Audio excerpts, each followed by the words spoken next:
पाहूया दानिएल ह्याचा तिसरा अध्याय आणि 12 ते 17 वचने आहेत. कृपया मला क्षमा करा, मी वाचण्यामध्ये थोडासा वेळ जाईल, त्यामुळे मी वाचणार नाही. परंतु आपल्या प्रत्येकाच्या परिचयाचा भाग आहे आणि आपल्या प्रत्येकाला माहिती आहे की त्या ठिकाणी परिस्थिती काय आहे. त्या ठिकाणी परिस्थिती अशी आहे की तीन देवाचे सेवक आहेत, देवाचे तरुण व्यक्ती आहेत. त्यांचं नाव आहे शद्रक, मेशक, अभिधंगो. आणि त्या काळामध्ये असं झालेलं आहे की तिथं नबुकदनेस्सर राजा आहे. त्या राजाने एक मूर्ती स्थापन केलेली आहे आणि त्या मूर्तीसमोर सर्व लोकांना झुकायला किंवा नमन करायला तो सांगत आहे. परंतु ह्या तीन तरुणांनी त्या मूर्तीला जरा सुद्धा झुकलेले नाहीयेत, नमन केलेले नाहीयेत. उलट त्यांना प्रतिकार करून त्याच्यासमोर उभे राहून त्यांनी देवाचं गौरव केलेलं आहे. आणि एक देवाचा मोठा जय या अध्यायामध्ये आपल्याला पाहायला मिळतो की त्यांना त्यामुळे अग्निमय टाकलं होतं. ते नमन केल्या न केल्यामुळे त्यांना अग्नी टाकलं होतं. परंतु देवानी त्यांना अग्नीतून सोडून त्यांच्याद्वारे जो राजा जो भयंकर होता, त्या राजाच्या मुखातून देवाचं गौरव इतकं उत्तम रीतीने झालेलं आहे, ते आता आपण वचनातून सुद्धा पाहणार आहोत. प्रियांनो, या ठिकाणी जर बघायला गेलं तर थोडंसं दानिएलच्या पुस्तकाविषयी जर जाणायला गेलं किंवा माहिती समजायला गेलं तर आपल्याला कळतं की दानिएल ह्या शब्दाचा नावाचा अर्थच फार सुंदर आहे. तो म्हणजे असा की देव माझा न्यायाधीश, अशा प्रकारे दानिएलच्या नावाचा अर्थ आहे. पुढे ह्या दानिएलच्या जीवनाविषयी पाहायला गेलं किंवा समजण्याचा प्रयत्न केला तर हा एक मोठा अधिकारी आहे. एक राजाच्या कामात एक चांगला हुशार ज्ञानी व्यक्ती आहे. आणि त्याच्याविषयी असं देखील म्हटलेलं आहे की तो एक संदेष्टा सुद्धा आहे. थोडंसं अवघड, थोडंसं म्हणजे वेगळं आहे. की काय आहे की दानियल काम सुद्धा करतो आणि सेवा सुद्धा करतो. एक नवीन भाग या ठिकाणी शिकण्यासाठी दानियलच्या जीवनातून हा एक उत्तम रीतीने कळतो. आपल्याला संदर्भ आहे तर कृपया लिहून घ्या. आपण वाचणार नाही, परंतु आपल्या संदर्भाचा मत्ते याचा 24वा अध्याय आणि 15 वचन, त्यामध्ये त्या गोष्टीचा उलगडा आहे की दानियल कशा प्रकारे देवाचा संदेश आहे. या गोष्टी देखील आपल्याला कळतात. विशेषतः या भागामध्ये बघायला गेलं तर 1 ते 6 या भागामध्ये बघायला गेलं तर शद्रक, मेशक, अभिधंगो आणि दानियल यांच्या जीवनातून प्रभू किती महान आहे. आणि त्यांच्या जीवनातून प्रभू किती कार्य, अद्भुत कार्य, जे अशक्य गोष्ट शक्य करणारा हा देव आहे. त्यांच्या चमत्कार त्यामध्ये आपल्याला दिसतात की जणू काय स्वप्नाचा अर्थ सांगणं, नंतरला आता आपण पाहणार आहोत ते अग्नीमध्ये टाकणं, आणि पुढं राजाचं वेळ, आणि पुन्हा एक वार देवाचा शब्द ऐकून एका राष्ट्राचा नाश, राजाचा नाश, या सगळ्या गोष्टी ह्यामध्ये आहेत. आणि 7 ते 12 अध्याय आहे त्यामध्ये जणू काय देव जे पुढं घडणाऱ्या गोष्टी आहेत, या पृथ्वीचा नाश किंवा जगाचा नाश, आणि त्यामध्ये विश्वासणाऱ्या लोकांना देणारा देव आपल्या जवळ कशा प्रकारे घेणार आहे, या सगळ्या गोष्टीचं त्यामध्ये वर्णन त्या ठिकाणी केलेलं आहे. आणि उत्तम आणि सगळ्यात मला आवडणारी गोष्ट ही आहे की ह्या ज्या गोष्टी घडल्या ना प्रियांनो, त्या आपल्या या वर्षापासून जर बघायला गेलं तर 2500 वर्षापूर्वी किंवा 2600 वर्षापूर्वी घडलेल्या या गोष्टी आहेत. येशू ख्रिस्ताच्या जन्माच्या 600 वर्षा अगोदर किंवा 500 वर्षा अगोदर या घडलेल्या गोष्टी आहेत. आणि ह्या गोष्टी कशा का सिद्ध होतात, तर ह्यांच्यामध्ये काही राजांची नावं आहेत. जसे दारियावेश आहे, तशा प्रकारे नबुकदनेस्सर आहे. या राजांची नावं ज्यावेळेस बघतो ना, तेव्हा राजांची जे काही त्यांची माहिती ही एका पुस्तकामध्ये लिहिलेली आहे. आणि त्यातून आपल्याला स्पष्ट होतं की हे कुठल्या काळामध्ये घडलेल्या गोष्टी आहेत, कुठल्या काळाला झालेल्या आहेत. या गोष्टी आपल्याला क्लिअरली समजल्या येतात. आणि त्या गोष्टी आपल्याला माहित आहे की इस्रायल देशामधील यहुदी लोकांना उत्तेजन देण्याकरता किंवा त्यांच्यामध्ये विश्वासाची भर आणि त्यांच्यामध्ये देवाविषयी धीर आणि कृपा ह्याच्यामध्ये वाढ होण्याकरता या पुस्तकाचा उपयोग त्यांनी केलेला आहे. या सर्व गोष्टी पाहताना आपल्याला कळतं की या पुस्तकाची निर्मिती आणि पुस्तक किती उत्तम आणि किती ग्रहण आणि किती अद्भुत पुस्तक हे आहे. प्रियांनो, या पुस्तकामधून पुन्हा एक वार प्रभू आपल्याला, तुम्हाला आणि मला काहीतरी कळवत आहे. आता थोडा वेळ आपण या भागाकडे पाहूया. तशा प्रकारे मी म्हंटल की आपण दानिएलचा तिसरा अध्याय 12 ते 17 वचन आपण पाहणार आहोत. आपण प्रथमतः 12 वचन पाहूया की त्यामध्ये काय लिहिलेलं आहे. बघा, त्या वचनामध्ये असलेलं आहे, पण आपण बाबेल परंगणावर नेमिलेले शद्रक, मेशक, अभिधंगो या नावाचे कोणी यहुदी आहेत, त्यांनी महाराज आपली पर्वा केली नाही, ते आपल्या देवाची उपासना करीत नाही आणि आपण स्थापिलेल्या सुवर्ण मूर्तीची पूजा करीत नाही. बघा, ह्या ठिकाणी प्रथमतः त्यांची नावं आहेत, शद्रक, मेशक, अभिधंगो. आणि आपल्या प्रत्येकाला माहिती असेल की ह्या शद्रक, मेशक, अभिधंगो ह्यांची नावं वेगळी आहेत. परंतु त्या काळातल्या राजांनी त्यांच्या देवतांची, कारण यांचं ज्ञान इतकं उत्तम होतं, हे इतके हुशार होते, त्यामुळे देवाने त्यांच्या राजाने त्यांना ती नावं दिली होती. आता प्रियानो, किती एक उत्तम गोष्ट या ठिकाणी शिकायला भेटते की नावं काही असू दे, जर प्रभूमध्ये आपण झालेलो आहोत, आपलं राम का नाव असू नये, जर प्रभूमध्ये आपण आलो आपलं लक्ष्मी का नाव असू नये, काही नाव असू दे, परंतु जर प्रभू आपल्या अंतःकरणामध्ये आहे, तर त्या नावापेक्षा प्रभू आपल्यातून कसं गौरव करून घेतो, ही उत्तम गोष्ट या ठिकाणी शिकायला मिळते. बघा, ह्या तिघांच्या जीवनातून आज आपल्या प्रत्येक विश्वासणाऱ्याला देव आपल्या मंडळीमध्ये असताना, आपण विश्वासणारे एकत्र जमले असताना प्रभू काहीतरी सांगत आहे. ते म्हणजे असे की या ठिकाणी तिघ व्यक्ती आहेत. या तिघांमध्ये शद्रक आहे, मेषक आहे आणि अभिदंगो आहे. त्यानो जर विचार करायला गेला, त्यांच्यापैकी कोणीतरी वयाने एक एक वर्ष का होईना, 2 वर्ष का होईना लहान असेल, कोणीतरी थोडा मध्यम असेल, कोणीतरी त्याच्यापेक्षा मोठा असेल. असा जर विचार करायला गेला तर प्रियांनो, आज आपल्या मंडळीतलं चित्र या ठिकाणी दिसतं. म्हणजे जर लहान म्हणायला गेलं तर प्रियांनो, आपल्या मंडळीमधली लहान लेकरं यांचं उदाहरण आपल्याला दिसतं. जर मध्यम वगैरे गेलं प्रियांनो, तर आपल्या मंडळीतील तरुण बंधुजन किंवा बहिणी यांचं चित्र दिसतं. आणि जर मोठे बघायला गेलं तर आपल्या मंडळीतील वृद्ध यांचं चित्र जणू काय आपल्याला दिसतं. परंतु ह्या तिघांच्या चित्रातून जर ह्या तीन व्यक्तींची चित्र आपल्याला दिसत आहेत, तर प्रियानो, ह्यांच्या जीवनातून शिकणं आणि समजणं किती अद्भुत आहे बघा. बघा, ह्या ठिकाणी त्यांनी काहीतरी गोष्ट केलेली आहे, ती गोष्ट कोणतरी वेगळे व्यक्ती त्यांची काय ते नाव खराबी करण्याकरता तो सांगत आहे. आता मी असं का म्हणत आहे, कारण ते वचन पुन्हा एक वार वाचल्यानंतर तुम्हाला कळेल की आपली पर्वा करत नाही. सांगायचा उद्देश त्यांना फक्त एवढं बघायचं किंवा ती मूर्ती समोर झुकत नाही, पण त्यांनी त्याच्यामध्ये ऍड काय केलेलं, तुमची पर्वा करत नाही. म्हणजे राजाला राग येईल किंवा राजाने त्यांना पकडावं, या संदर्भात त्यांना काहीतरी तो दोष लावा म्हणून लोक काय त्यांच्या विरुद्ध सांगत आहे. प्रियानो, विश्वासी जीवन जगत असताना आपल्याला जर आपल्या जवळ आपले तरुण बंधू आहेत, लहान लेकरं आहेत, वृद्ध आहेत, विश्वासणाऱ्या या नात्याने आपण, तुम्ही आणि मी, त्यांना जवळ घेऊन, जर जगामध्ये कुठल्या अशा प्रकारचं त्यांच्याविषयी छळ केला जात आहे किंवा कुठल्या प्रकारचा त्यांना त्रास होत आहे, जगातल्या लोकांपासून त्रास होत आहे, प्रियांनो, अशा प्रत्येकाला सहाय्य करणं आणि त्यांना चिटकून राहणं, त्यांना मिळून राहणं फार गरजेचं आहे. आज प्रभू पुन्हा एक वार ह्या गोष्टीतून तुम्हाला आणि मला कळवत आहे की आपण अशा प्रकारे कळवणं. कारण की बघा ना, आता आपण काय कळतं की कित्येक वेळा आपण आपल्या मंत्र्याविषयी कधी कधी बोलतो, तर जगातील लोक हे सांगतात की अरे, हे लोक काय करतात, आमच्या ह्या मंत्र्याविषयी जळतात किंवा आमच्या मंत्र्याला हे फार हेट करतात.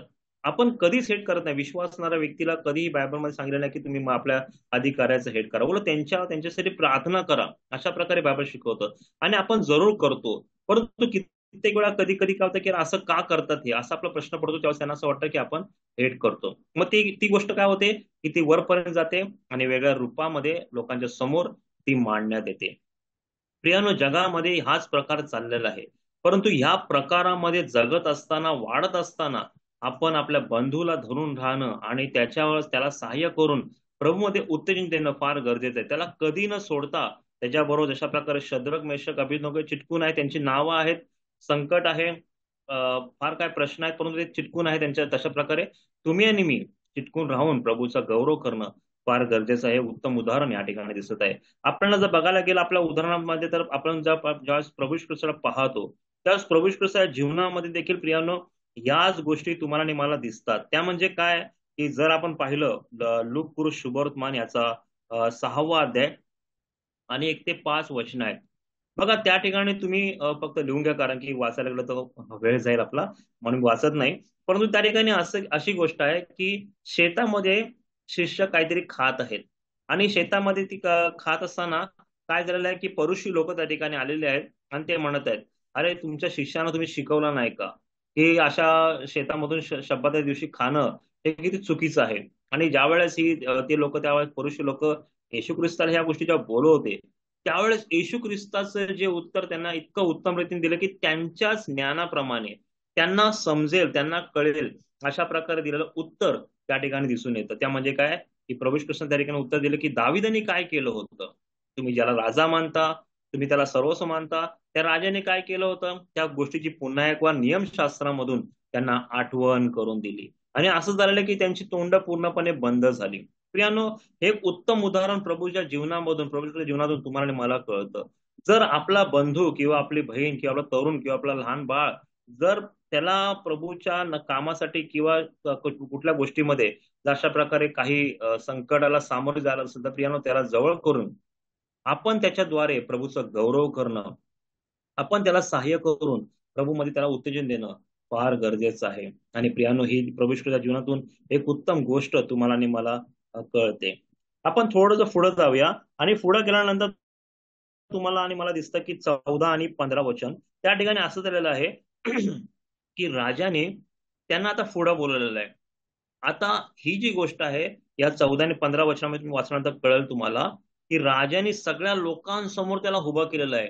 खुद्द राजा त्या ठिकाणी आहे आणि त्या ठिकाणी राजा ऑर्डर करत आहे की बघा आता पुन्हा वाजेल, पण जर तुम्ही झुकला नाही, तुम्ही जर नमन केलं नाही, तर काय होईल, तुम्हाला कोण वाचवतंय आणि माझ्या हातून तुम्हाला कोण वाचवतंय हे तुम्ही बघाल.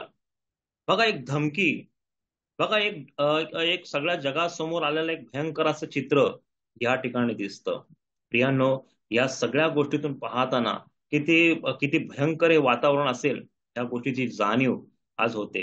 प्रियांनो, आपल्या जीवनामध्ये देखील आपल्या विश्वासणाऱ्या जर एखादा बंधू किंवा बहिणी यांच्या जीवनामध्ये जर पाहायला गेलं तर प्रियांनो, त्यामध्ये आपण काय करावं यासाठी एक उत्तेजन, एक गोष्ट या ठिकाणी कळत आहे. बघा, कित्येक असे असे काही फॅमिली असेल, असं काही बंधू आपल्या ओळखीचा असेल, अशी काही बहीण आपल्या ओळखीची असेल, असं काही मुलगा आपल्या ओळखीचा असेल की त्याच्या घरामध्ये विरोध असेल, ज्या घरामध्ये जबरदस्ती करत असतील, त्याला त्याला प्रभूकडे येण्यासाठी अडथळा करत असतील, तर प्रियांनो त्या सर्व व्यक्तींसमोर किंवा त्या व्यक्तींसमोर नाही परंतु आपल्या जीवनातून कशा प्रकारे आपण त्याला उत्तेजन देऊ शकतो किंवा त्याला धीर देऊ शकतो, त्याला हिंमत देऊ शकतो, त्याबरोबर आपण उभं राहू शकतो, या गोष्टीचा विचार करून त्यासाठी प्रार्थना करून त्यासाठी त्यासाठी झडणं फार प्रियानो गरजेचं आहे.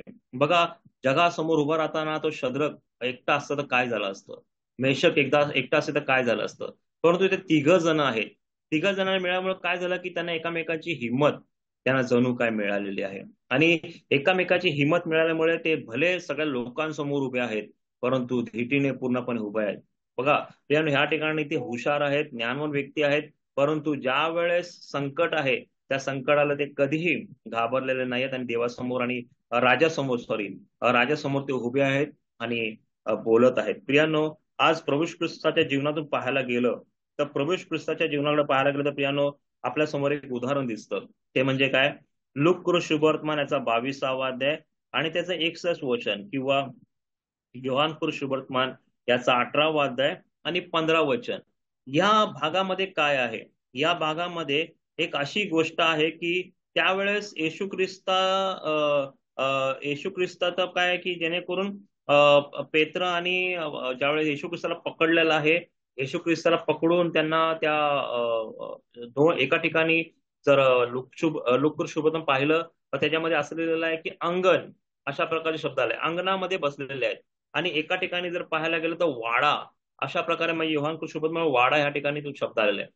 त्या ठिकाणी येशू ख्रिस्ताला बसलेले सैनिक आहेत आणि काही लोक येशू ख्रिस्ताची टिंगल करत आहेत, त्याला छळत आहेत आणि त्याला त्रास देत आहेत.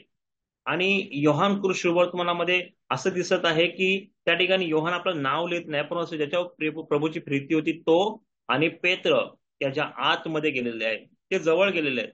आणि जवळ गेल्यानंतर पेत्राची क्रिया त्या ठिकाणी दिसत आहे. ती क्रिया काय दिसत आहे की पेत्र हा पूर्णपणे प्रभूला नाकारत आहे. लोक त्याला विचारत आहे, तू त्या प्रभू ख्रिस्तावर होतास ना? तेव्हा पेत्र काय करत आहे, नाकारत आहे. या गोष्टी प्रभू ख्रिस्ताला माहिती आहेत आणि त्या बरोबर योहान सुद्धा बघत आहे.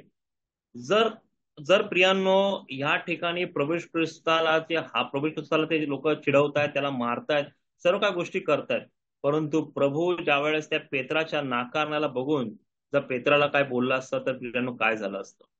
प्रियांनो, पेत्र चुकत आहे. पेत्र पूर्णपणे त्याला माहिती असून ती गोष्ट तो करत आहे, तो नाकार देत आहे, परंतु प्रभूने त्याला नाकारलं नाही. प्रभूने केवळ आणि केवळ या पेत्राच्या चुकीला सुधारून तो कशा प्रकारे प्रभूचा गौरव करेल या उद्देशाने प्रभूने केवळ त्याला पाहिलेला आहे, केवळ पाहिलेला आहे. याचा परिणाम किती उत्तम रीतीने झालेला आहे. याचा परिणाम जर बघायला गेलं प्रियांनो तर प्रेषणचे कृत्य याचा 4था अध्याय आणि 4थं वचन यामध्ये उत्तम रीतीने दिसतं. त्या ठिकाणी देखील पेत्र आहे आणि योहान आहे आणि असं लिहिलेलं आहे 5,000 लोकांच्या समोर ते उभे राहिलेले आहेत. किती हे अद्भुत आहे ना. भले माझा बंधू चुकलेला आहे, मी त्याला काही नाही बोलणार, मी त्याला प्रोत्साहन कर की प्रभूमध्ये वाढ. मी तुला क्षमा करायला तयार आहे. भले तू माझ्यावर होतास, लोक म्हणतात की तू नाकारत आहेस, ठीक आहे, नाकार मला. पण मी तुला कधी सोडणार नाही, मी तुला कधी टाकणार नाही. माझी प्रीती तुझ्यावर अपरंपार आहे. मी मेलो तर मेलो, पण मी तुझ्यावर ती प्रीती करत राहणार आहे. प्रभूच्या जीवनातून किती उत्तम रीतीची प्रीती या ठिकाणी दिसत आहे. प्रियानो, आज तुम्हाला आणि मला प्रभू पुन्हा एक वेळ सांगत आहे, मरेपर्यंत आपल्या बंधूला, आपल्या तरुण बंधूसाठी, आपल्या वृद्ध बंधूसाठी, आपल्या लहान मुलांसाठी, त्या विश्वासणारे ज्यांनी प्रभूच्या आवडीने काम करत आहे त्या प्रत्येकासाठी मरेपर्यंत त्याच्या प्रीती करून त्या जीवनातून प्रभूला गौरवणं. आज प्रियानं तुम्हाला आणि मला ह्या अध्यायातून, या भागातून प्रभू तुम्हाला आणि मला पुन्हा एक वार बोलत आहे. किती हे अद्भुत आहे ना, किती हे महान त्याचं जीवन आहे ना. आणि प्रभू आपल्याला कळवत आहे. आणि पुढच्या जर भागात बघायला गेलं प्रियांनो, तर पुढचा आपल्याला दिसतो की 16 आणि 17 वचन. आणि त्या ठिकाणी फार उत्तम रीतीचा भाग दिसत आहे. ते वचन आपण थोडक्यात फक्त वाचूया आणि आपण पुढे जाऊया. दानिएल याचा 3रा अध्याय आणि 16 आणि 17 वचन. शद्रक, मेषक, अभिदंगो यांनी राजाला उत्तर दिले की, महाराज, ह्या बाबतीत आपणास उत्तर देण्याचे आम्हास प्रयोजन दिसत नाही. ज्या देवाची आम्ही उपासना करीतो तो आम्हास धगधगी अग्नीच्या भट्टीतून सोडवायला समर्थ आहे. महाराज तो आम्हास आपल्या हातातून सोडविल. किती हे अद्भुत आहे ना. आता बघा, ह्या ठिकाणी केवळ एकाच नाव यायला पाहिजे होतं, कारण की असं संगतीने बोलणं, एवढं मोठं वाक्य बोलणं नव्हतं, कोणी बोलू शकत नाही संगतीने. हे कोणीतरी एक बोललेलं आहे, पण नाव येताना काय आलेलं आहे? तिघांची नाव आलेली आहे. यानो, आपल्या विश्वासणाऱ्या या जीवनामध्ये प्रभू तुम्हाला आणि मला कळवत आहे. ज्या वेळेस तुम्ही आणि मी, ज्या वेळेस प्रभूचं गौरव उत्तम रीतीने कळतो, त्यावेळेस केवळ माझं नाव नाही, या पूर्ण मंडळीचं नाव, या पूर्ण बंधुजनांचं नाव, या पूर्ण भावाचं नाव, बहिणीचं नाव त्या ठिकाणी येणं फार गरजेचं आहे. आपल्याला ज्या गोष्टी प्रभूने कळवलेल्या आहे, जे प्रभू शिकवत आहे, काही लोकांना ऐकण्यामध्ये किंवा समजण्यामध्ये थोडासा वेळ लागतो, त्यांना कळत नाही, परंतु त्या गोष्टी देखील सांगणं फार गरजेचं आहे. प्रियानो, कित्येक वेळा काय काय मंडळीमध्ये अशा काही गोष्टी असतात की त्या थोड्या त्याला स्पष्ट रीतीने कळवणं, एकांतामध्ये जाऊन का होईना किंवा जवळ घेऊन बंधूला, बहिणीला घेऊन सांगणं फार गरजेचं आहे. एक उदाहरण म्हणून फक्त केवळ मी सांगतो. केवळ आपण ज्यावेळेस मेझाला देखील बसतो प्रियांनो, आतापर्यंत माझं देखील तशाच प्रकारे समज होता म्हणून मी थोडंसं ते उदाहरण देत आहे. ते म्हणजे असं की मेज घेताना मला कोणीतरी सांगे, मला असं वाटायचं की अरे, ते भाकर घेताना ती भाकर कधी चावायची नाही, ती डायरेक्ट गिळायची, कारण की प्रभूला आपण परत परत कसं हे करणार ना. असे काही समज. आणि नंतरला काय, आणखी समज काय होता की बाबा आठवडाभर पाप केलं, मग ते कसं काय घेऊ. या अशा प्रकारच्या समजामध्ये बरेच आपण गुंतून जातो की कसं काय घेऊ. आठवड्यावर मी पाप केलं आणि मग आता त्याला कसा का हात लावू. त्यानं ह्या भयंकर अशा विचाराने कधी कधी मनुष्य काय होतं, गोंधळून जातो. परंतु ज्या वेळेस सत्य समजलं की त्यामध्ये काय लिहिलेलं आहे की माझ्या स्मरणार्थ हे करा. प्रियानो, केवळ प्रभूचं स्मरण करून, देवाला आठवण करून, त्याचं गौरवी प्रेम आपल्या डोळ्यासमोर आणून, त्याचा विचार करून, जेवढा आठवड्याभरामध्ये किंवा प्रभूच्या जवळ येताना सुद्धा आपण तो विचार करून त्याच्या त्या प्रेमाला ग्रहण प्रेमाला समजून त्यामध्ये गुंतून जाणं, याला देवाची स्तुती म्हणतात. ते खाणं, ते घेणं, ते तर गरजेचंच आहे, ते समजून घेणं गरजेचंच आहे. परंतु त्या अगोदर त्याचं स्मरण करणं हे किती गरजेचं आहे. प्रियानो, अशा काही गोष्टी जर प्रभू तुम्हाला आणि मला कळवत आहे, तर त्या गोष्टी आपल्या बंधूला, आपल्या बहिणीला घेऊन त्या सांगून त्यांना प्रभूमध्ये वाढवणं गरजेचं आहे. याचा परिणाम काय? याचा परिणाम असा होतो, या शद्रक आणि मेषकाप्रमाणे आपला बंधू किंवा आपली बहीण देखील सांगते की आम्ही त्या देवाला, तो देव आम्हाला तुझ्या हातून, त्या देव त्या अग्नीमधून काय, तुझ्या हातातून सुद्धा सोडविल. तुझं बलाढ्य किती सैन्य असू दे, तुझे सैनिक आजूबाजूला असू दे, हे लोक असू दे, कोणी असू दे, पण माझा देव, माझा सर्वसमर्थ देव, माझा गौरवी देव मला तुझ्या हातातून या अग्नीमधून देखील सोडवेल. काय हे महान उत्तर त्यांचं दिसत आहे प्रियानो. प्रियानो, ह्या ठिकाणची परिस्थिती देखील भयंकर आहे. ही परिस्थिती अशी आहे की त्यांना पुढं का आणलं, त्यांना पुढं त्या येऊन त्या राजाने पुन्हा एक वर का विचारलं. जर बघायला गेलं, कळालं त्यांना, डायरेक्ट अग्नी टाकायला पाहिजे होतं, पण विचारलं का? कारण की प्रियानो, यासाठी, कारण की सैतान हा खरोखरच विश्वासणाऱ्या व्यक्तीला, जो कमजोर व्यक्ती, त्याला पकडून पाडायलाच बघतो. त्याला एकदा नाही दोनदा नाही चान्स देऊन तो पाडायला बघतो, कसा ना कसा तरी पाडायला बघतो. म्हणून त्यांना पुन्हा एक वर पुढं आणलं. लोकांसमोर तरी ते घाबरतील, राजाला तरी घाबरतील आणि नाकार करतील आणि मूर्तीच्या पाया पडतील, हा उद्देश त्याचा होता. परंतु देवानी त्यांना इतकं धैर्य दिलेलं आहे, इतकी ताकद दिलेलं आहे. कधीच्या शद्रकने अभिदंगोला बघितलं, अभिदंगोने शद्रकला बघितलं, अभिदंगो बेगाने मेषकला बघितलं. अशा प्रकारे एकामेकांना बघून त्यांना काय उत्तेजन मिळालेलं आहे. आणि त्या उत्तेजनाचा परिणाम या ठिकाणी तिघांचं नाव घेऊन ते वचन पूर्णपणे आलेलं आहे. प्रियानो, किती ही गौरवी गोष्ट आहे ना, किती ही महानतेने गोष्ट आहे ना. प्रियानो, प्रभू ख्रिस्त जीवनातून देखील ही गोष्ट आपल्याला कळते. आणि ती म्हणजे काय, जर आपण योहान शुभवर्तमान याचा 19वा अध्याय आणि 35 वचन वाचलं, हे तुम्हाला आणि मला कळते. आणि आणखी एक वचन आहे लूक शुभवर्तमान याचा 23वा अध्याय आणि 47 वचन. त्या ठिकाणी काय आहे, त्या ठिकाणी येशू ख्रिस्त हा वधस्तंभावरती तुमचं आणि माझं पाप घेऊन त्या ठिकाणी मेलेला आहे. आणि मेलेला असताना काय, त्याची खात्री करण्याकरता शिपाळ्यांनी त्याला भाला भोसकलेला आहे. आणि भाला भोसल्यानंतर काय झालं की रक्त आणि पाणी बाहेर आलेलं आहे. आणि त्या ठिकाणी असं लिहिलेलं आहे, ज्यांनी हे पाहिलं त्यांनी साक्ष दिली. ज्यांनी हे पाहिलं त्यांनी साक्ष दिली. आणि योहान कृष्णबद्दल त्यांनी देवाचा गौरव केलं. आणि लोक कृष्णबद्दल सांगितलं की तो म्हणाला, खरोखर हा देवाचा पुत्र आहे. किती उत्तर, हे किती सुंदर शब्द दिसतात ना.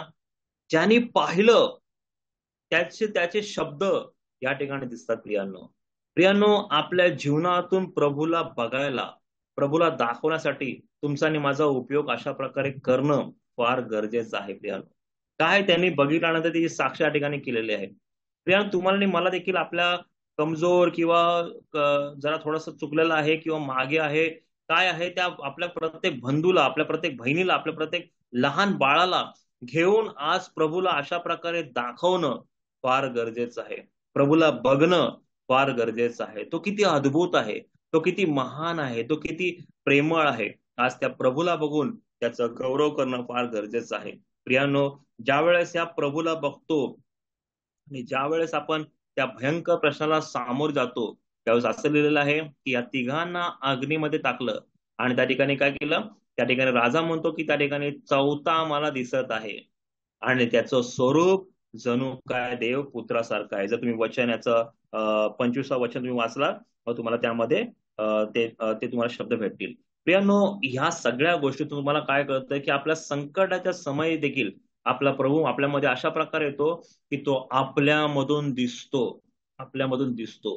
किती हे अद्भुत हे उदाहरण आहे. आग आहे, आगीमध्ये चेहरे दिसणार नाहीत, काय कळणार नाहीत, पण एवढा प्रभळ चेहरा दिसणारा आपला प्रभू व तुमच्या आणि माझ्यामध्ये येतो. प्रियानो, एक छोटीशी गोष्ट सांगून मी यावेळेस माझा वेळ थांबवणार आहे. प्रियानो, एक सुंदर बंगला होता. एक सुंदर बंगला, पांढरा शुभ्र बंगला होता.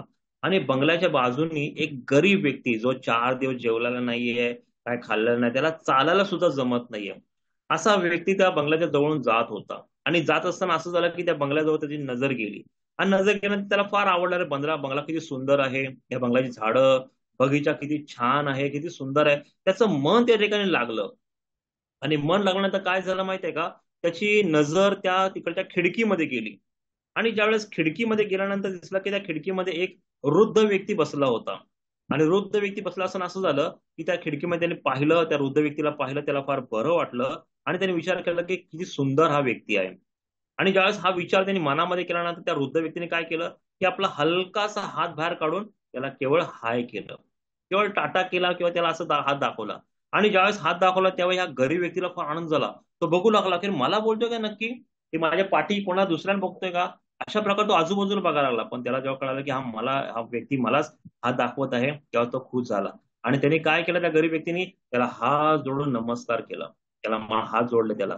तेव्हा तू माझ्या व्यक्तीला हात दाखवतोयस म्हणून त्याने काय केलं, त्याला हात जोडला. आणि ह्या गोष्टी घडत असताना काय झालं की त्याच्या तरुण मुलाने बघितलं, जो बगीच्यामध्ये उभा होता, त्याच्या अंगात चांगला सूट होता, चांगले बूट होते. आणि त्याने बघितलं की माझे वडील एका व्यक्तीला बघताना खुश आहेत.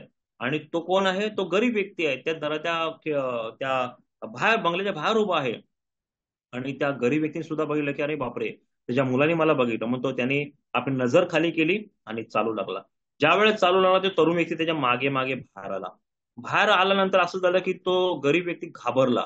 की बोलला की अरे ते तरुण व्यक्तीला आवडलं नाही वाटतं, म्हणून तो थोडे पावले वाढू लागला. पावले वाढवत चालत जरा पुढे पुढे गेल्यानंतरला हा तरुण व्यक्ती त्याच्या मागच गेला. त्याने सूटबूट घातल्याने गेलाय. आणि नंतर ह्या गरीब व्यक्तीला अजून भीती वाटली. हा थोडा जोरात चालू लागला. आणि जोरात चालत असताना असं झालं की रस्ता फार खराब होता.